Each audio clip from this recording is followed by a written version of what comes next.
बहुत दुखर कथा कि देखिले भी खराब लगुच कहीं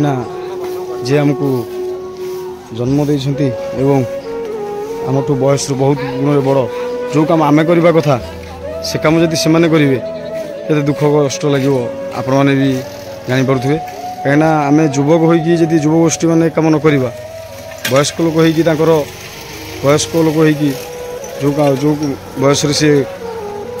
घरे बसा कथा रेस्ट नवा कथा से बयस सी झाड़ू हाथ में फाउड़ा धरी आम गड़बड़ आम को सफा कर स्वच्छ रखुंट आमर किसी युवगोष्ठी मैंने युवक मैंने यदि पदक्षेपटा नियंते बहुत खुशी लगता एवं बहुत बहुत किसी गर्व लगता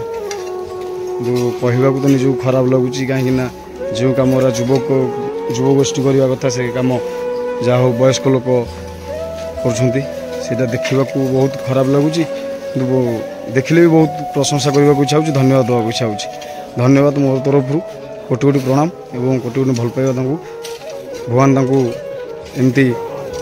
गड़बड़ ग्राम भल पाइबा मन में सब जागृत करूँ एति कही निजक धन्य मन कर।